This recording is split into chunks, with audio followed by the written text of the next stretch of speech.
This episode of RadCast Outdoors is brought to you by PK Lures, Bow Spider, and High Mountain Seasonings. Fish on! Hey, RadCast is on!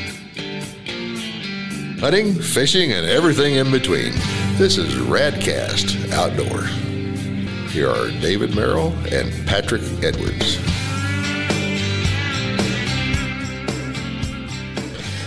Well, hello, Radioland. Welcome. We're back on another episode of RadCast Outdoors. I'm super excited to be back in the studio. The weather has finally turned. It's pretty crazy here, Patrick.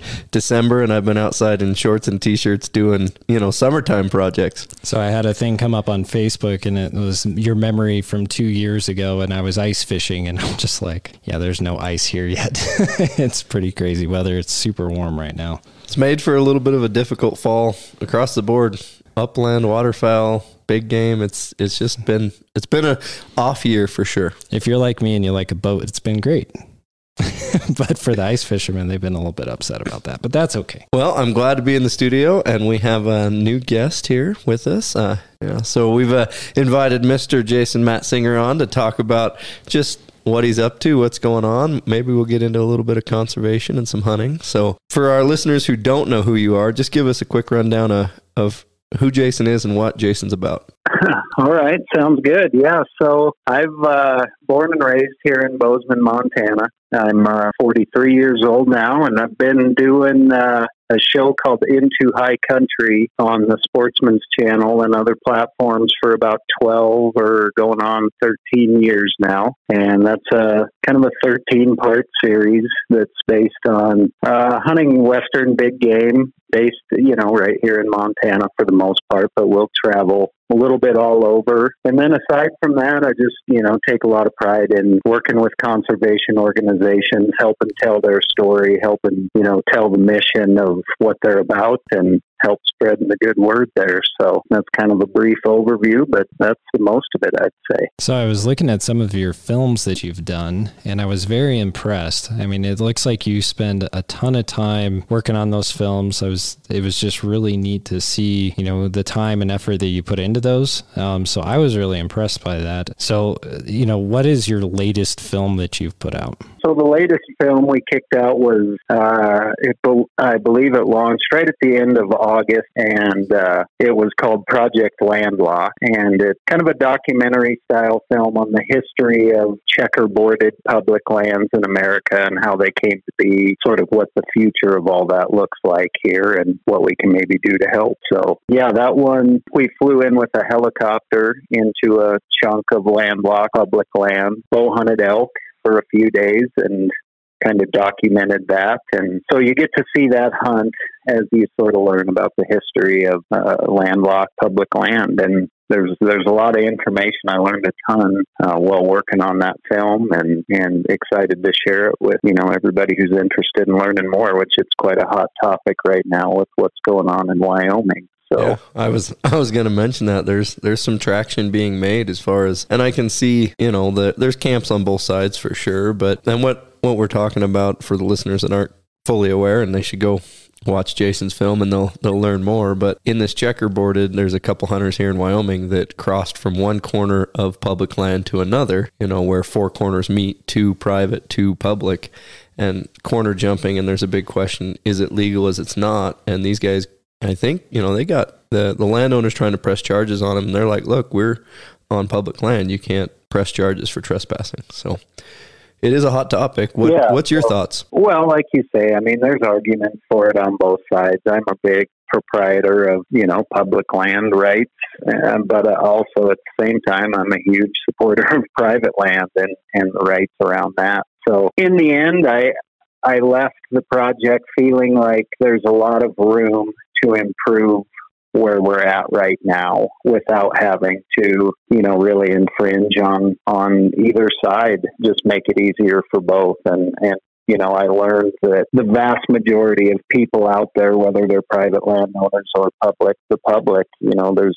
a big interest in wanting to make it better for everybody involved. And so, I mean, that was kind of my what I left feeling with the film is like there's a lot of room to improve here, and I think there's a lot of people on both sides of the fence that want to see that happen. So it's exciting. Yeah, I think that there's going to be a lot of discussion around that. I mean, like you said, it's a hot topic in Wyoming. I know there's a lot going on with state and federal land and all kinds of other stuff too. So, but I want you to talk a little bit about, kind of how you got into hunting and how you got into filming, and kind of give us the saga of how that went for you. Being born and raised here in Bozeman, I was just kind of born right into it. I mean, the community, it still is a very, outdoor hunting and fishing driven community, but it's just a bigger scale of what it's always been. I mean, being born right here, I just had the opportunity right out my back door to chase all sorts of critters, from black bear to mule deer and elk, whitetail. We had a lot of sort of just over-the-counter opportunities here, and my family loved to do it. And,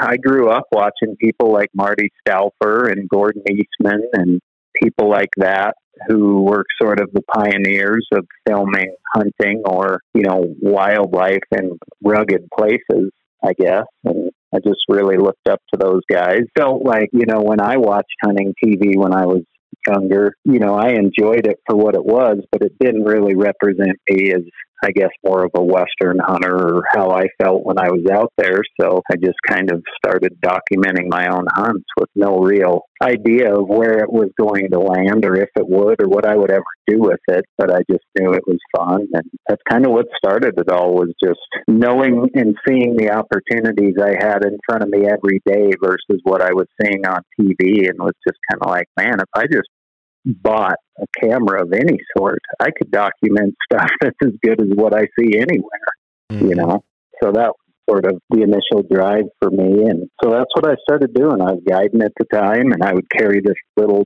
pocket like handy cam with a flip out screen in the hip pocket of my camo pants. And every now and then when I would get an opportunity, I'd, film clips here and there. And that's kind of where it all started. And then filming my friends. And then once I started not doing the outfitting, guiding thing, just kind of hunting on my own with friends and family, that's where it really took off, because I could really focus on that versus making sure the hunters I was guiding were where they needed to be and that kind of stuff. That was really the start of it all. So having got to kind of witness the outdoor filming hunting industry come to fruition, what's something you see in our sport that we're facing? What's the biggest threat you see that as the years have evolved? The biggest thing I've seen is just the amount of infighting amongst ourselves. I mean, I really always kind of prepared myself. Like, I felt like, the biggest conversations or the hardest conversations I was going to have was going to be with people outside of hunting or people against our way of life. And I've come to realize that, honestly, the biggest critics and the hardest conversations that really hit home the most, I feel like, are the ones within our own circles. And it just seems to be getting worse. And it's I've had a lot of conversations with friends, people I admire, and just a lot of opinions out there, and not a lot of people supporting other people, and everybody questions everything. And it's I would say just the infighting is the one thing that we really need to figure out before we kind of, get distracted in the wrong things and don't pay attention to the stuff we really should be outside of, because at the end of the day, it doesn't matter if you bow hunt or rifle hunt, or if you're, a tree saddle hunter or a tree stand hunter or a ground blind hunter, or none of that stuff matters and is going to be what's going to keep hunting alive or the demise of hunting. It's the image of how people see hunting outside of hunting. So it doesn't matter. We could all decide that one way of hunting is the absolute only way that any of us can do it.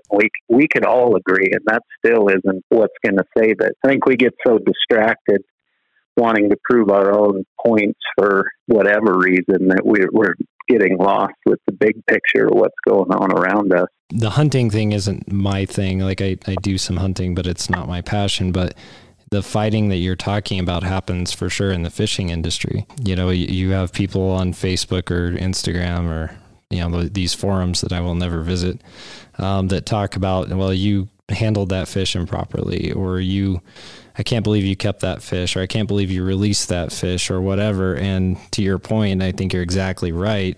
It doesn't help anything. It doesn't help anybody on the outside be like, I really want to be a part of that fishing community or hunting community, right? So if they're reading that, they're like, man, these people don't even like each other.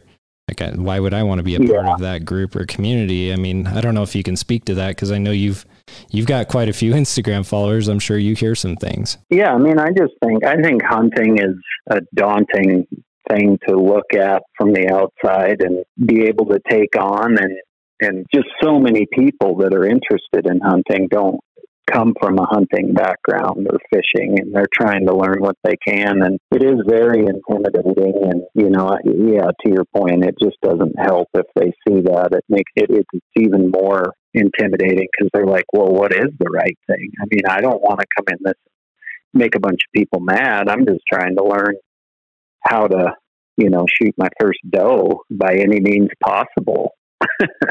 It comes down to really just keeping hunting relevant enough that we win enough of a vote in society to keep us relevant. And that's really what it comes down to. And all of the infighting is really a bunch of wasted energy in my mind, versus what we could be doing to help further the perception of hunting, to make sure it has a place in the future.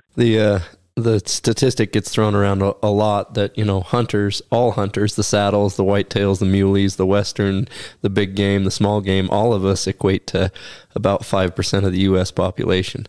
We are the vast minority, and if we don't have the majority on our side, at least, maybe they don't participate, but if we don't have them at least on board saying, we're going to allow this, hunting will be gone tomorrow, period. That's exactly right. And so I guess, I think the biggest threat we have to hunting isn't all the stuff we fight about amongst ourselves. It's kind of how we, handle it moving forward, and make sure that we remind people how important it is that we are there to, conserve the land, conserve the wildlife, pay for these programs that take care of the wildlife.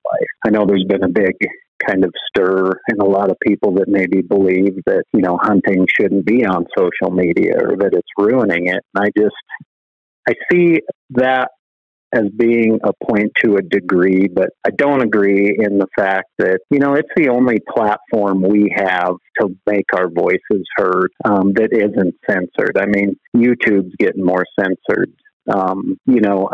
I try to license music or work with mainstream media outlets, and they hear the word hunting and you're just shut down. So overall, the majority of people out there don't really want to hitch their wagon to hunting. It's too political and too polarizing. And so I think it's important that we do remind people and put these conservation messages out there, and make sure people know that who's footing the bill for this stuff, and who's paying attention, and the numbers of people, and the amount of money raised every year. I mean, I think that's absolutely essential. And right now, I just think social media is the only open outlet we have to do that, where somebody that's maybe not aware of it could see it. I do agree that with every good post, there's probably one that doesn't help us too, just based on the wording or the picture used. And that's the hard part, is policing ourselves and making sure that we're always thinking about those messages as we kick them out there. Because, we are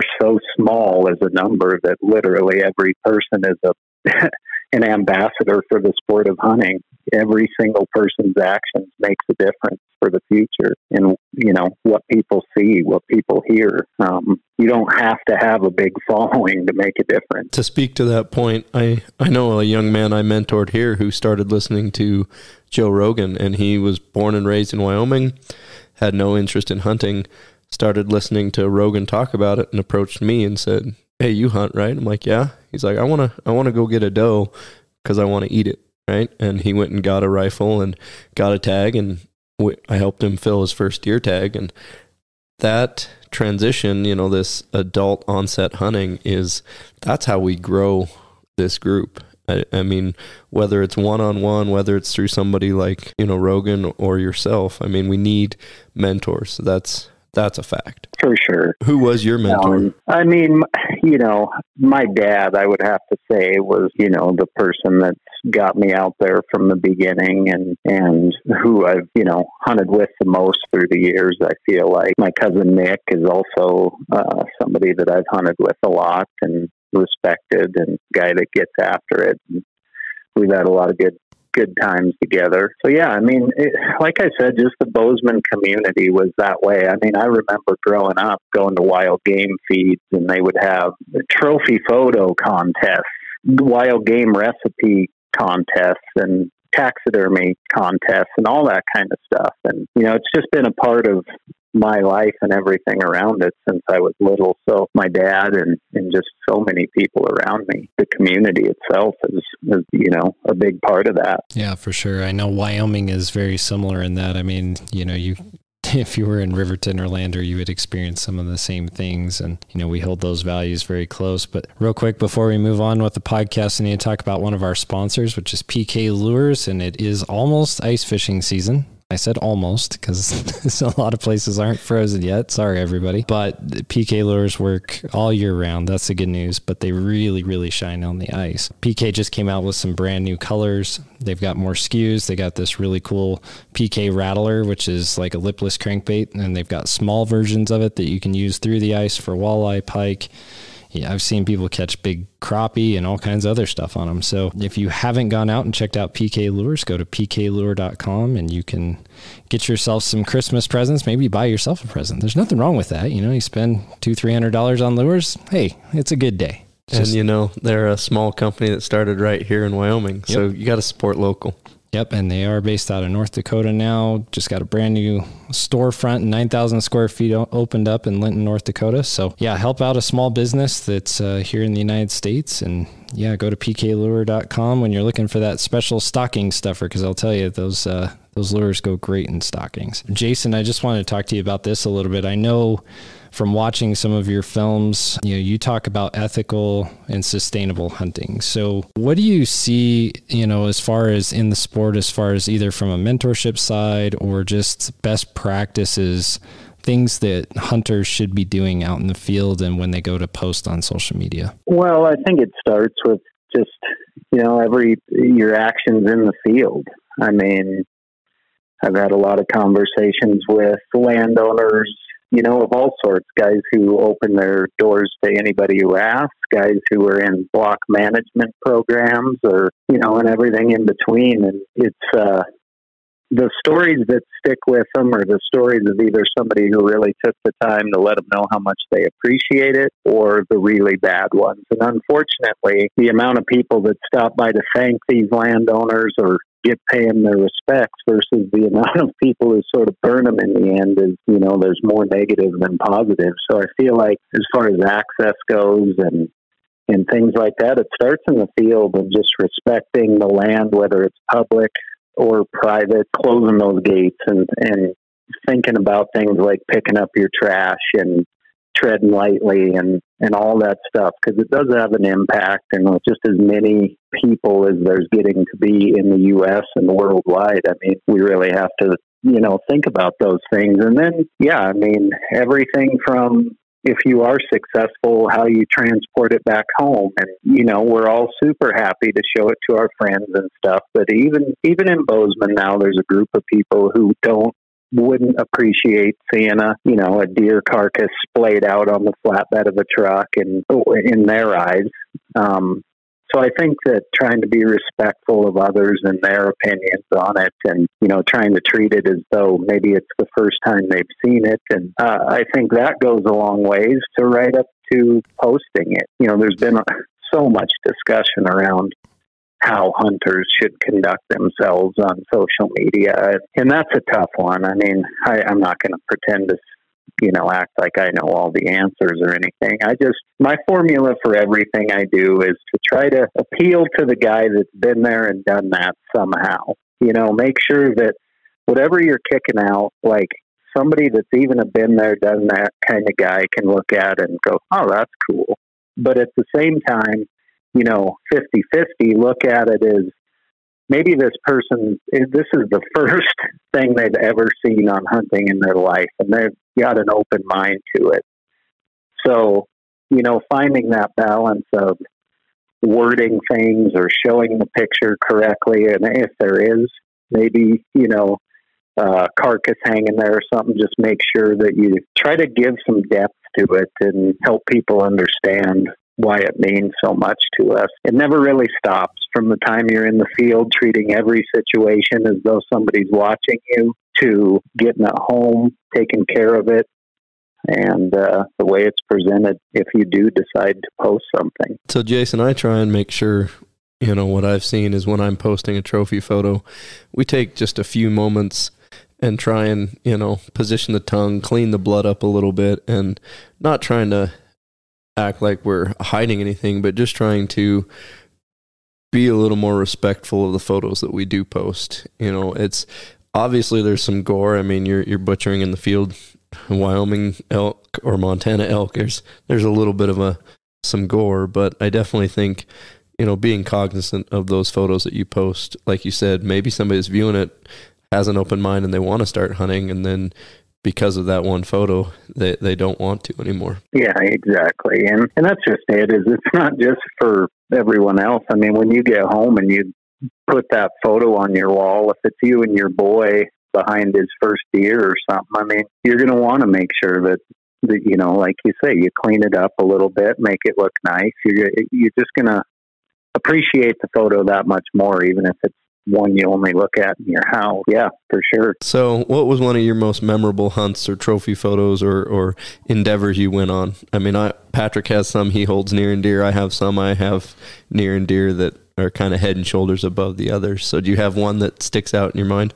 That's a tough one. I mean, I've got asked this question quite a lot, and I think I've given a different answer about every single time. But it's, it seems like every hunt seems to fulfill whatever it is you're after at that time, and so I just went on a hunt here with my dad and my son, something I planned and wanted to take him on. It's kind of one of those where my dad growing up was always the one planning the trips and putting everything together. And so I've been busy for several years here and haven't really had the chance to really turn around and, be the person to plan the whole thing start to finish for him. And then on the flip side, take my son, who's old enough to hunt now. And, that hunt was incredible. It was really a nice reset and just a great end of the season and good time in the blind with me and my son. And, we get to spend quite a bit of time together, but it's really different when you're sitting in a blind and nothing's going on. You're detached from, everything going on, whether it's TV or just things in the house to be distracting. And so that time in camp and the time in the blind and being able to hunt and have all those experiences, I mean, that was awesome. And, it's one of the best hunts I've ever been on. My boy got a real nice deer and my dad had a great hunt, and it just couldn't have went better. So, that's one that comes to mind because it's the last one I did, but it was incredible. And I could go down the list of, I went on a British Columbia moose hunt shortly after my mom passed away from cancer. And I'll never forget that hunt because of just so much of the emotion that I was experiencing on that hunt. So the hunt was awesome, but there's so much more to it that I remember. And, my sheep hunts and, yeah, like I said, I could go on. I feel like they really were what I needed at the time, every single time. And that's just part of what hunting is it's just a place of peace and a place to reset and, find clarity within your own life and really come out of it knowing exactly what you got to do and what's important. And in the meantime, you might just get lucky and bring some food home. Yeah.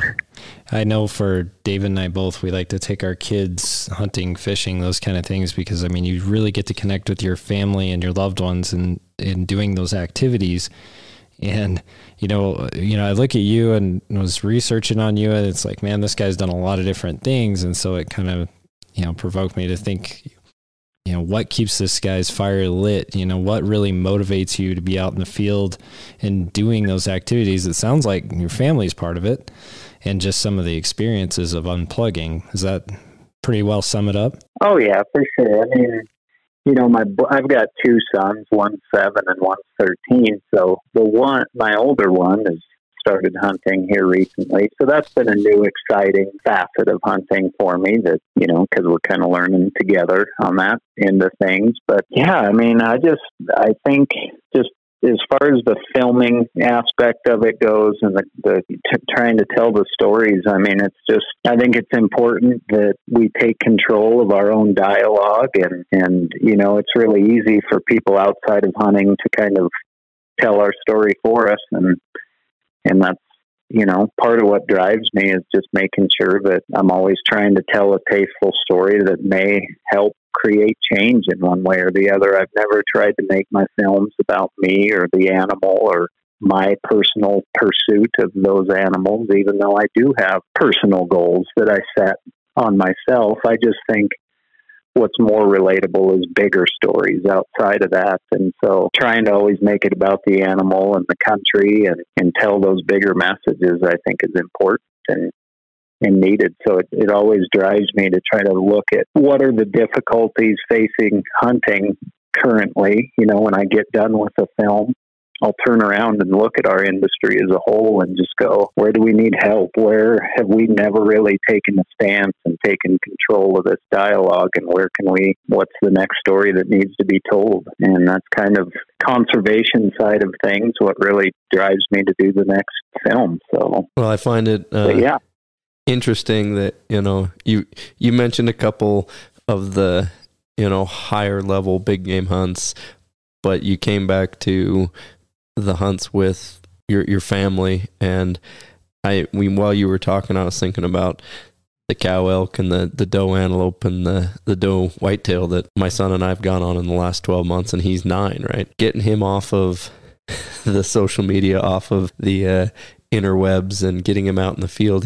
He drags his feet a little bit, but once we get him out there and get him dressed up, the sheep hunts are great, the moose hunts are great, the big bull elk hunts are great, but sitting right there on a stand or in a blind or wherever you are with your 9-year-old son and getting to just spend that quality time one-on-one, how do you replace that? So when you're taking somebody new and you're trying to film, I mean, how do you kind of keep both feet in both worlds, as producing the quality footage you want, but also having the quality outing, with those, limitations as far as taking somebody new or somebody young with you?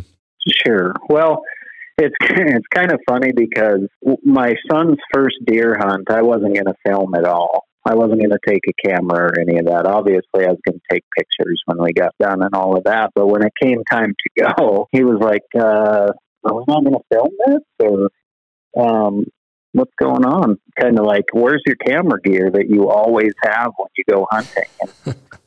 And I was like, well, buddy, I just want to make sure that, I'm focused on what's going on with you. I don't want to have to worry about the camera and all of that. We got one chance at this. And he was kind of like, I could tell he was a little taken back, like, what is this hunt not, cool enough to be on film, or what's going on? And so it was his reaction. I was like, well, I'll take the camera, and if I can, I'll film it. But like, I want to be focused on you. So that formula really hasn't changed. He's shot, I think this is his 4th deer now. So my idea going into taking anybody new and filming their hunt, actually, this is anytime I'm filming anybody else's hunt.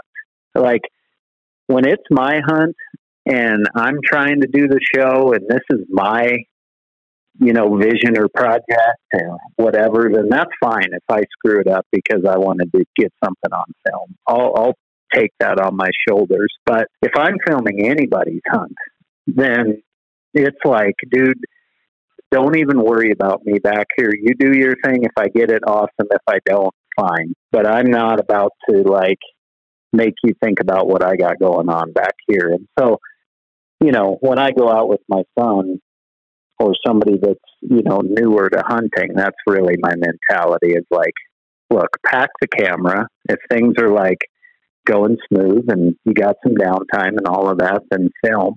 And if you can in the moment, sweet. But if not, like, just kind of go into it with low expectations that you're probably not going to get the stuff you want to get, but that's not really why I'm there. You know, I kind of treat, somebody else's hunt a whole lot different than my own.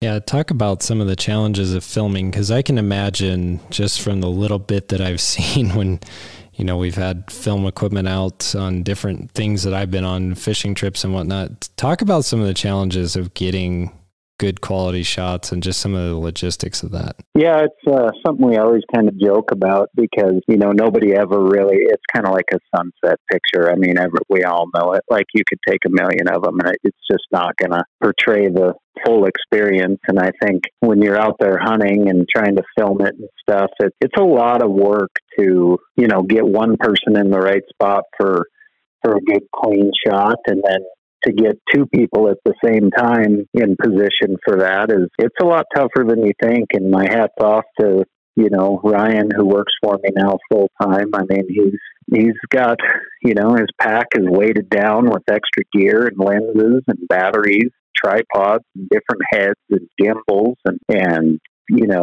microphone stuff. And so yeah, there's a lot to it to put together something that may seem pretty simple on television. And, I think it's like, it's just Murphy's Law. Like we will have good connection and good battery power on everything. And then right when stuff starts to hit the fan, I'll look back at Ryan and he'll be like pointing at my microphone or something, or, tapping his headphones like he can't hear anything. And inevitable that when the moment we've been waiting for happens, something will go wrong with the camera gear at that exact moment. It's like crazy how much that happens. And it's not just camera gear. It's like archery equipment. It's like binoculars. It's like straps. It's quivers. It's everything comes derailed in the moment it's through. It's so funny. Yeah. So I think it's the stuff that people sort of expect to, be tough. You got all this extra gear. It takes extra time to get set up.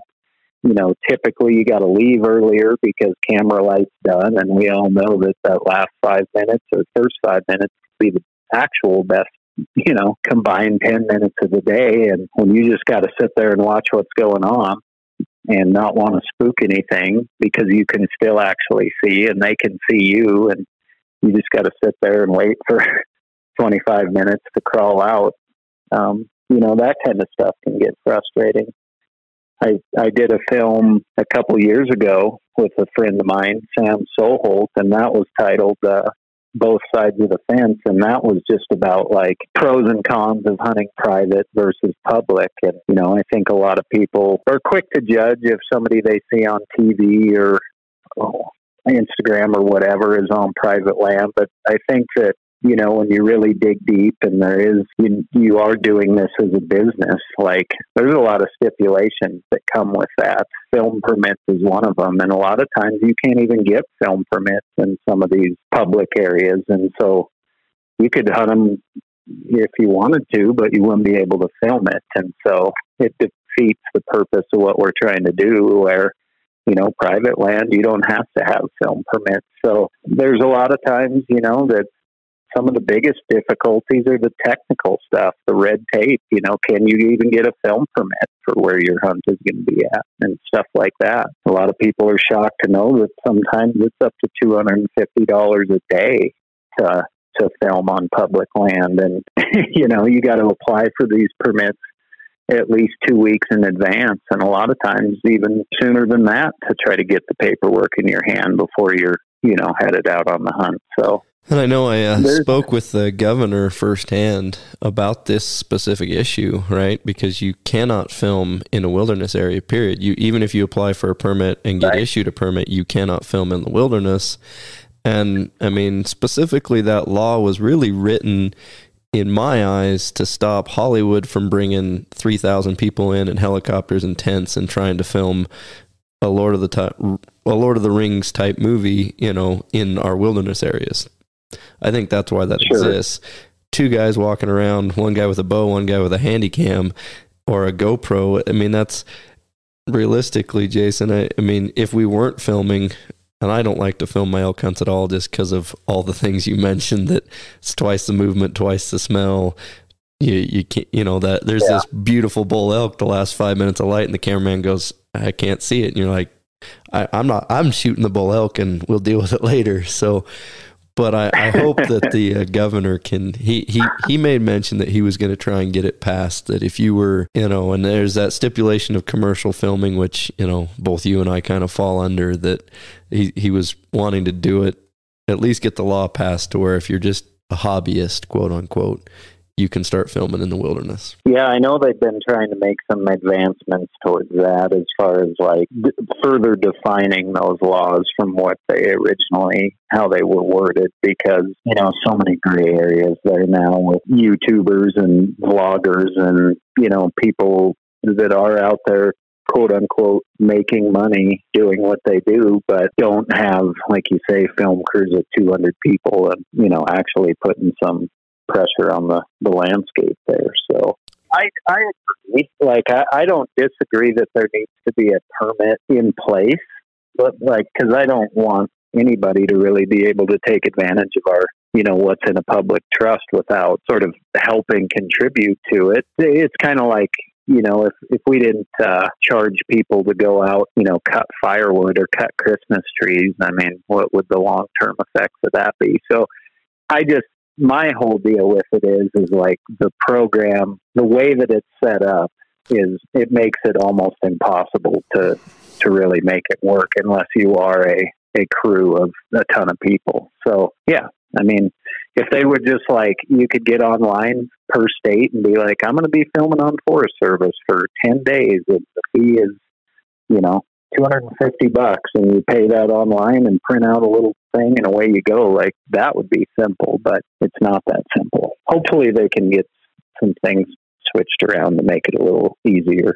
And it's not just filming and hunting. If we tried to take a bunch of young men camping, and we had, over the number stock of, there's a kind of a slot of over 6 head and under 13 head and so many people, and you can only camp, and we had to get a permit to even go, right? And so there's all these hoops, and people don't even, if you just show up at a trailhead to go hiking, you don't realize that this big group has actually gone and had to talk with the forester and lay out a plan to even just go camping. We're not even talking filming. So one law that I can see on the books that I agree with is most states pretty rapidly jumped on kind of banning drones, as far as pursuing game, not filming your hunt, but, a lot of these drones have infrared, and it would be way too easy to send a drone up at midnight and see where 200 head elk are and know where to be first thing in the morning. Yeah. No, we never film the same days that we even hunt just because we don't even want anybody questioning what we're doing, but I do value some sweet landscape shots and good drone shots of the country that we're hunting. But yeah, I mean, I think that there's definitely got to be, some rules in place that would limit people from using them to scout and using them to, hunt or locate game in any sort of the way. I was in Oklahoma. We were getting done wrapping up our hunt, eating lunch, and I put the drone in the air to get some of the landscape shots of this kind of river bottom that we were hunting, and it was really cool. I mean, it's one of the coolest drone shots I've ever gotten. It was just by pure chance. I was flying along, and this whitetail buck comes walking right through the screen of my shot. So I get above it and just point it right down at it. This buck starts making a scrape right underneath the camera and doing his whole thing. Could care less that it's right there. It's it is such a cool clip, and I'm so just nervous about it because I don't know what people would think about it. It was totally just by chance, and obviously going to point it. I'm right there and got it. And I wasn't doing anything illegal, obviously, but it's just, you don't know what people's perception of that is. And so, I'm with you. I think there's got to be something in place against that, using it to actually locate game. Yep, for sure. And I know in Wyoming, they've had issues with people running animals at the end of a long, hard winter, and they're already depleted, so it's rough on them. But I wanted to change gears just a little bit because I was watching some of your films, and I was really impressed with the quality. Your films have great video quality. You can tell that you guys spend a ton of time editing, great audio. So just talk about that a little bit, because I know people, they'll listen to a podcast or they'll watch a film and they don't think about the stuff that happens in the background to make it a high quality production. So talk a little bit about what you do to make those films so great. Well, I appreciate the compliment. First off, it's always challenging to, sort of make something that you feel like stands out or is, sets a good bar and something you're proud of. But I think, to your point, like I put a lot of work into the sound design behind the films. And just to kind of sum it up, I had one of my mentors tell me a long time ago that you can have a picture the size of, the side of your house with the most beautiful HD images playing over and over with no sound, and you'll only hold somebody's attention for so long. Whereas if you put a set of headphones on and put one of your favorite music albums on and go sit in a closet and shut the door and turn the lights off, you could do everything from laugh to cry in the hour that album is on. And so I think that just kind of tells you how sound controls human emotion. And without, that focus on sound, I think you lose a lot of what really sucks people in. So yeah, I would say if there's one thing I put a lot of work into beyond just trying to get the best shots we can and using the best gear we can is the sound design behind it. Yeah. And, I took my kids, it was, I guess, right after Thanksgiving, we went to Denver and we went to the IMAX and we watched this film. It was about bears up in the Pacific Northwest. They're like a white bear, but they're black bear, but I mean, they're white colored. And the sound was, that IMAX. Yeah. And the sound is incredible that they get, the bear at the beginning, he's kind of taking a nap or whatever, or she, I don't remember which, but it's taking a nap and you can hear all the sounds of that and trying to wake up. And my kids were just laughing and giggling because of the sounds and, the expressions and how it all goes together is just so important. And when I was watching, your films, you get some really good shots. And then you also have, like you said, you've got the audio that goes with it, kind of the narrative that goes with it too is really important, and how you put that together. So for your films, are you hiring an editor? Or are you doing that yourself, or how does that work for you?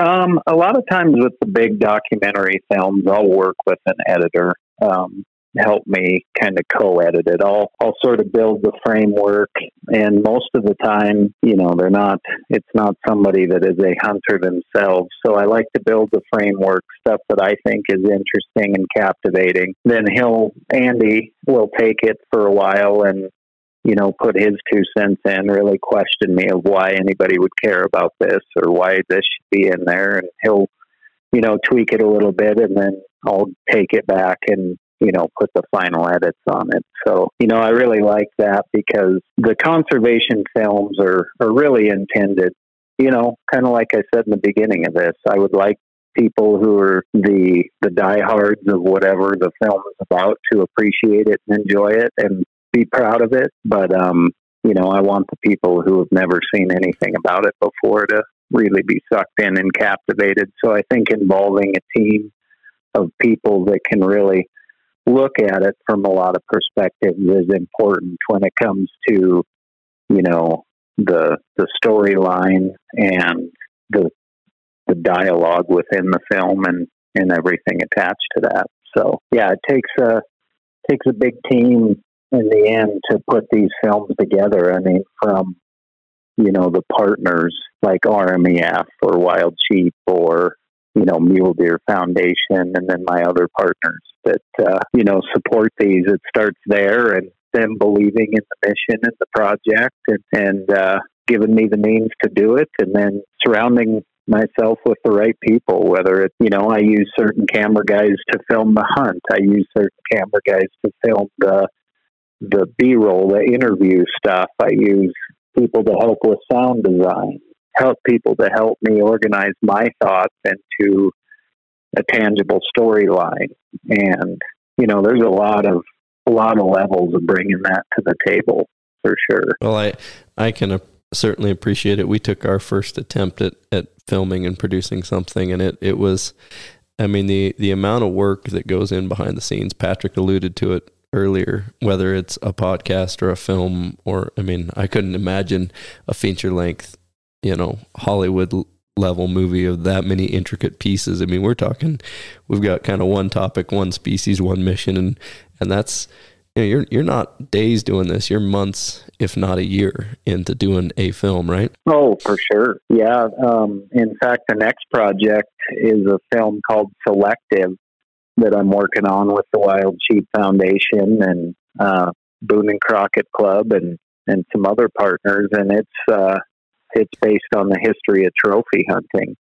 And that film actually stemmed 3 or 4 years ago is when I came up with that concept, kind of presented it, got partners in line to help me bring it to life. And, we started filming, writing, the whole works for that. And then the Canadian border got closed.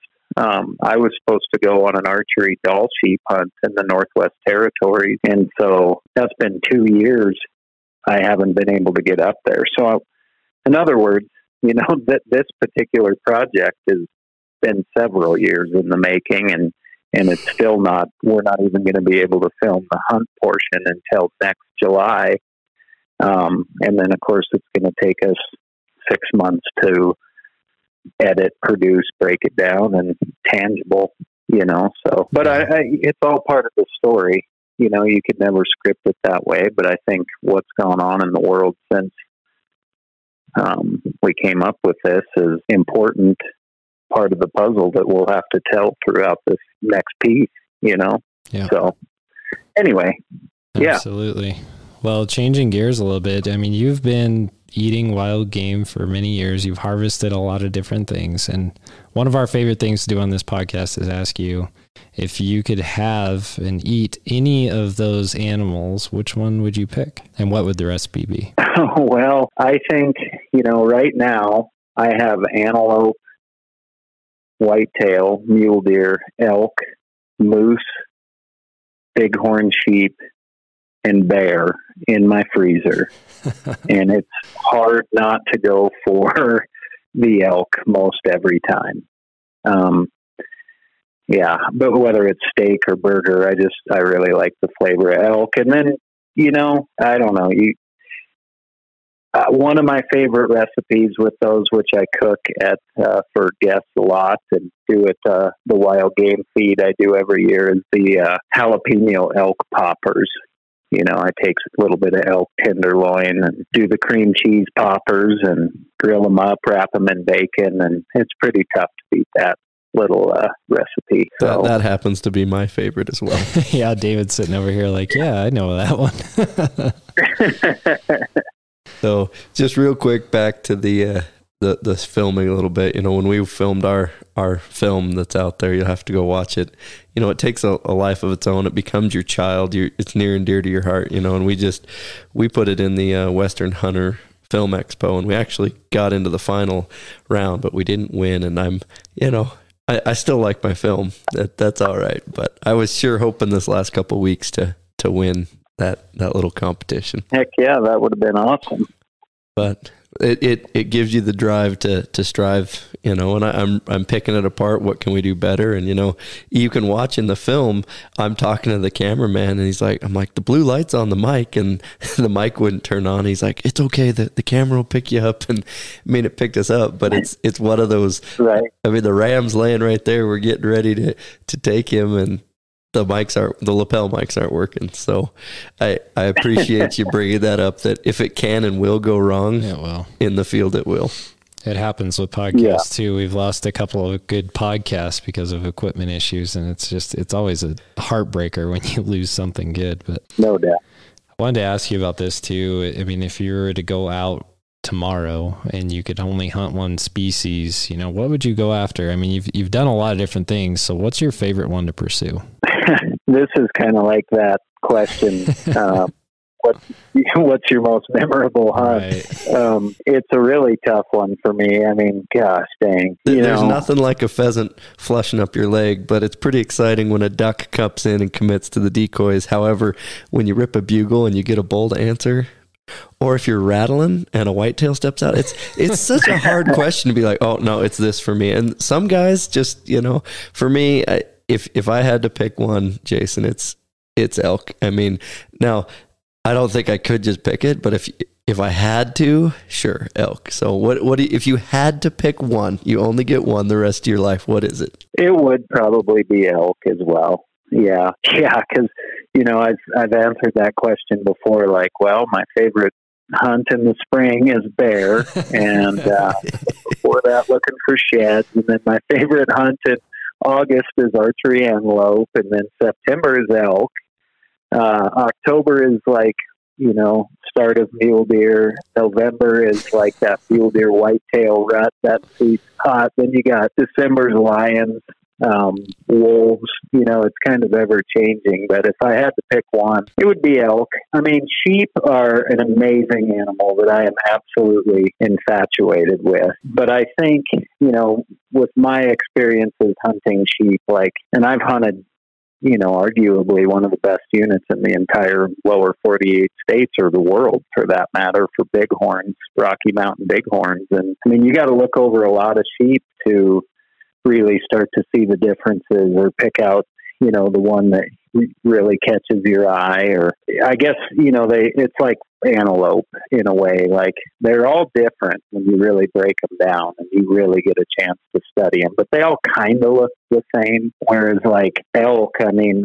there's a lot of unique different bulls out there, and there's a lot of unique bugles to the bulls, and the way that you have to approach certain bulls and the attitudes they have. And I think a lot of that comes out in elk, that it just keeps you in the game all the time. You're never satisfied. It's like, I was talking to a buddy this year, and he goes, so I was chasing a big bull the last few years that I had become pretty obsessed with.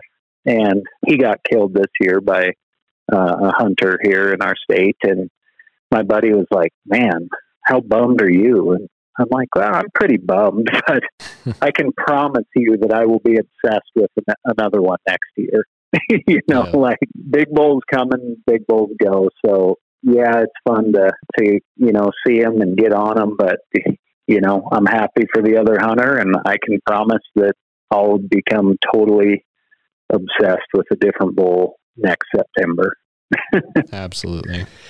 Well, when you get that big bull next September, we gotta segue just for a second and bring up one of our sponsors. It's actually my favorite sponsor. Don't tell the other ones, but High Mountain Seasoning I use all the time. They're right here. They're local. They're a great company, and I mean, whether you're making just burgers or poppers or fish, it really doesn't matter what the protein source is, and it doesn't matter, what your cooking utensil is, whether you're using the smoker, the barbecue, the grill, the stove, the oven. They have something to complement whatever you're cooking and how you're cooking. And go to, highmountainjerky.com, and they have hundreds of different blends and spices and everything to prep and make, from jerky to sausage to pepperoni to, we do pigs and ham and bacon. So yep, they've got something for everybody. So go to himtnjerky.com, check them out. I think one of the best things you could do is buy somebody a Christmas present of a bunch of seasonings, especially if they like to grill. I mean, they have some amazing burger and steak seasonings that are just so good. So you can go to their website and check that out. So Jason, I did want to talk to you about this a little bit here at the end. Just like, you've done a ton of different films, and they're all really cool. I've enjoyed looking at the ones that I've been able to watch. I've got a few more to go, but what's next on the horizon for you? What's in the planning stages, or kind of some things that you have in the works that you want to do? Well, I spoke a little bit there about that next project. I've always felt like we've never really taken the bull by the horns and addressed the whole argument against trophy hunting from kind of the outside community. So, the topic of my next film is going to be the history of trophy hunting, where it all started, why it basically lended itself to the most successful wildlife conservation model in the history of the world. Like why it was ever perceived any differently than just this beautiful, amazing thing that's good for all wildlife. And kind of what the future is and what we need to do to sort of change that and the perception of it. And so, working with Boone and Crockett, working with the Wild Sheep Foundation. The reason I thought it was important to involve Boone and Crockett is they were the original scoring system. So they developed, what could be perceived as trophy hunting. But what a lot of people don't know is that scoring sheet isn't about the individual who killed that animal at all. And it's not a bragging list for individuals and where they rank. It's just merely a data record that we can use to prove to people in our own country and people in other countries how successful this North American model of wildlife conservation has been. And we can look at the records every year. We're killing, it might be a new typical whitetail world record of muzzleloader, or, the new archery elk world record, or, and what people don't see in the background, the proof in the pudding is you have to have great genetic diversity and a really robust population to be able to keep breaking records year and year after year. You can't, it's that means that it's a healthy population to produce those trophies. It's not an unhealthy population that's doing that. Exactly. It's a document. It's a moment in time that's documented when the habitat was healthy enough, the herds were healthy enough, and that animal reached its full potential. That's really what we're trying to document with that list. And you look at private whitetail ranches, or even the North American model in Africa, you go to these places and they have a minimum you have to meet before you can harvest that animal. And the reason they set that minimum is not that for no other reason than they want a healthy genetic population to continue next year. Yeah, 100%. Yeah, and so that's where I feel like this film is important, is we've never told that on a very palatable platform for people that don't understand it to kind of get it. And so, part of it is the word trophy kind of sets people off. And so I know moving forward, people like Boone and Crockett, Pope and Young, Wild Sheep, other, organizations would rather see the hunting community use the word selective hunting, because that's really what we're doing. It's not about the trophy, and that's what a lot of people think, because that's what the word is. So we kind of... That word, trophy, is taboo across all platforms. I like your premise there of selective harvest. Yeah, so it's trying to kind of like take control of the dialogue, remind people why, well, actually, trophy hunting is a beautiful thing that should be celebrated. Agreed. Maybe we should change the wording a little bit for moving forward so people can better understand it. Yeah, just proving to people, like, because of this model of hunting, I mean, we have built back populations that are higher than they've been in, recorded history. And the thing that's cool is, and why I want to hunt sheep, and why furthermore I want to bow hunt sheep, is because on any level of hunting, whether you draw the tag, or whether you go to Alaska, or whether you're an Alaska resident, or whether you're on an unlimited hunt here in Montana or whatever, like, those rams have to be at a certain age class and a certain length. They have to be either, full curl, or whatever it is, 8.5 years old, or whatever, they put on it. And so, and that isn't because Trophy Hunters Association of America got together and decided, like, you know what, guys, I think that if anybody's going to shoot a sheep, it should look really good on their wall. And in order for it to look really good on their wall, it has to hit these minimums. And that's what we're going to do. Like, it has nothing to do with that. It has everything to do with the continuation of the herd and taking care of, taking the animals when they're right to be. No one speaks about when you get, whether it's bovine or elk or whitetails or rhinoceroses, when you get an old male that's past breeding age that no longer is contributing to the gene pool, he's actually taking out younger males. He is. I mean, they're Exactly.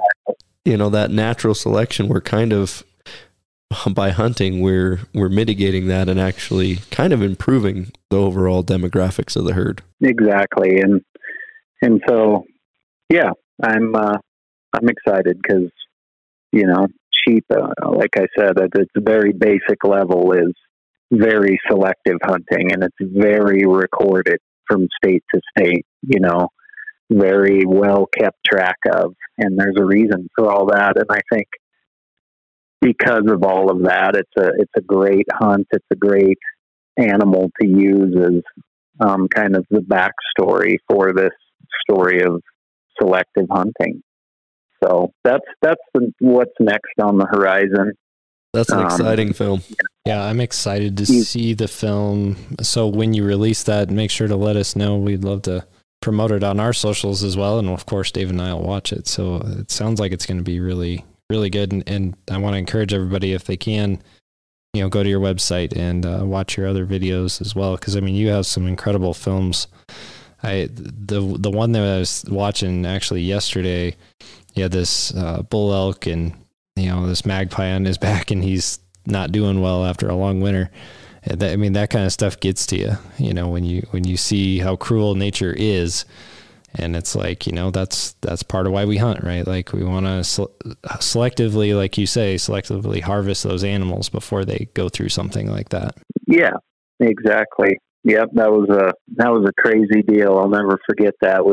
I had just talked to the Rocky Mountain Elk Foundation about working with me on this concept that I was calling Project Elk, and I had just met with them at at SHOT Show in Vegas, actually, and came home from that, and I was feeling super stoked and energized because they were really interested in working with me, and I had never worked with them before. And so I was like, I'm going to go out and document some elk on the winter range and see what I can get. And so me and my buddy Barrett ran out and found that bull, and we had like 3 different cameras filming that poor thing, and we sat there all day and ended up filming him right to the point of just laying there, not being able to move, just a super sad sight. But I remember thinking like, wow, talk about having that feeling of being where you should be in life. I was stoked to put out this documentary on elk, and I wanted to go out and show people this side of, wildlife and wildlife management that they hadn't seen. And the first day out, we filmed that. I was like, wow, if that isn't a sign to continue pushing forward with this, I don't know what is. Yeah, it was powerful to me. I mean, living in the West, you see things, I live out in the country, you see things like that, and it gets to you because you feel for that animal as a hunter or a fisherman. You're just like, man, that really sucks, and that magpie is jumping on his back, and I'm just thinking to myself, I'm like, man, this is rough, and this is really what nature will do to you. And so I thought that was pretty powerful, and it really comes out in that. So I'm really excited to see your new film. It's going to be really good. Heck yeah, I'm excited to get it out there. Those, the TV show really is the bread and butter of what I do. It's, what kind of drives everything and allows me to kind of put out these bigger messages. But, my pride definitely comes in telling these bigger stories and working with organizations to help spread the work they're doing and stuff like that. I really enjoy that side of it. Yeah. So real quick, like if people wanted to support and help out your cause and help with the filming or, anything that you're doing with your cause, how do they get involved? How can they maybe follow, support, those kind of things? Well, I mean, I always kind of just turn that back to trying to support a conservation organization in their area or something that's near and dear to their heart.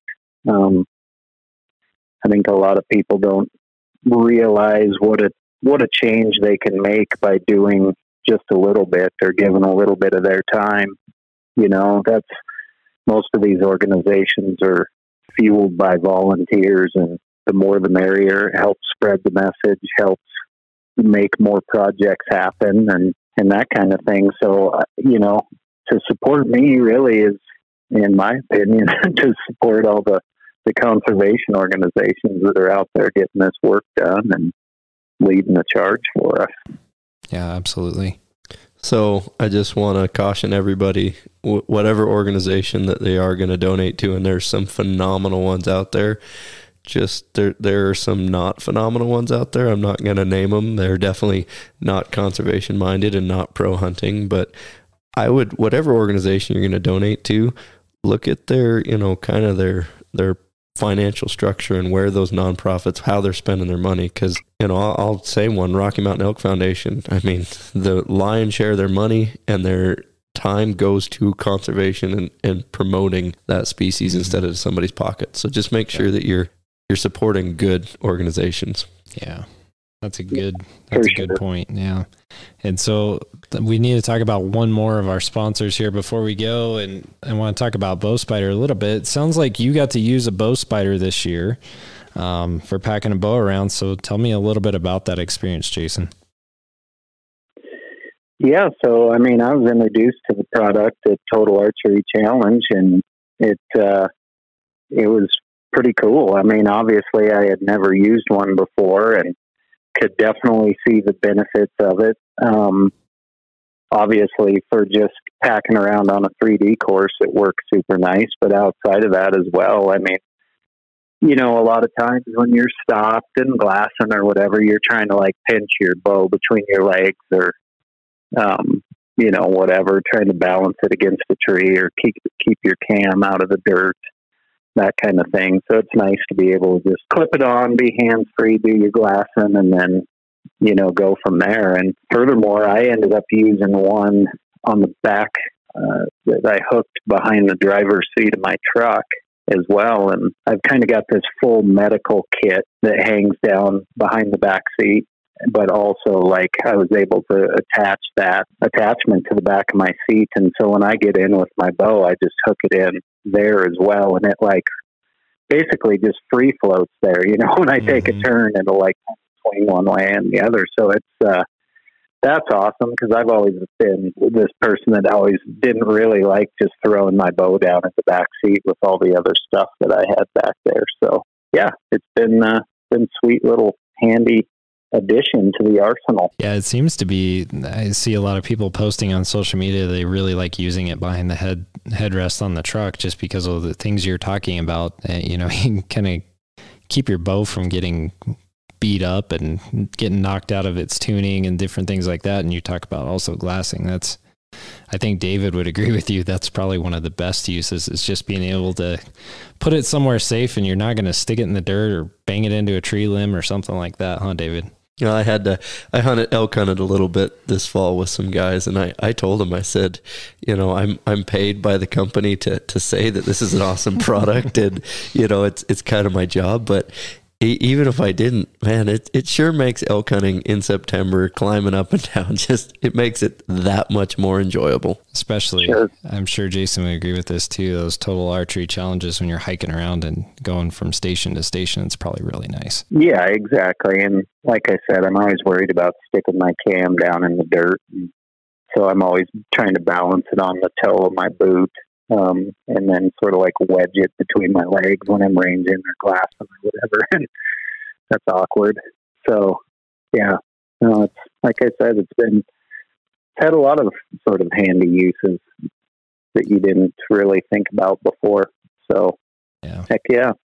Well, and if anybody's out there and they want to get the bow hunter in their life, or the person who's into archery and just loves to go shooting, you can go to bowspider.com. You can pick up your own Bow Spider packing system right now, just in time for the holidays. So get out there and get it done. I'm really close now. David's looking at me like, yeah, we're getting close. So if you want to get one of those, go to bowspider.com, get your order placed now, or, keep it in mind for maybe Father's Day or birthday too. But Jason, I want to say thank you from both David and I for coming on the show. It's been a pleasure. One of the coolest things, and I say this a lot, but one of the coolest things about this podcast podcast is I get to meet people I would have never met before. And so it's been a pleasure speaking with you and hearing some of your story. And, hopefully one of these days we can get you in the studio. That would be a lot of fun. Heck yeah. Well, I appreciate the opportunity and helping spread the message and giving me the chance to let everybody know what I've been up to. So appreciate it. And I would love to check out the studio sometime. Yeah. How do people follow you? If they wanted to follow you on Instagram or Facebook or something like that, how do they, follow you or get a hold of you? So both on Facebook and Instagram, my handle is Jason Matzinger Official. So if you search that, you can find it, and then that'll kind of lead you to everything else from the YouTube channel, the My Outdoor TV, where we have all the TV shows, and anything you want to see, you can kind of find from there, or get a hold of me, and I'll lead you in the right direction. Well, we really do appreciate it. We look forward to following along and seeing these new films coming out, and we'll catch you on the next one. Heck yeah. Well, thanks a bunch, guys. So again, thank you for listening to this episode of RadCast Outdoors. One thing that really helps us out a bunch is if you can go to wherever you're listening to this from and download the episode. That helps give us credit for our sponsors to know that you're actually listening to it. Share with your friends. Also rate the podcast and subscribe. And, as always, we're going to come back with a lot more good content here on RadCast Outdoors.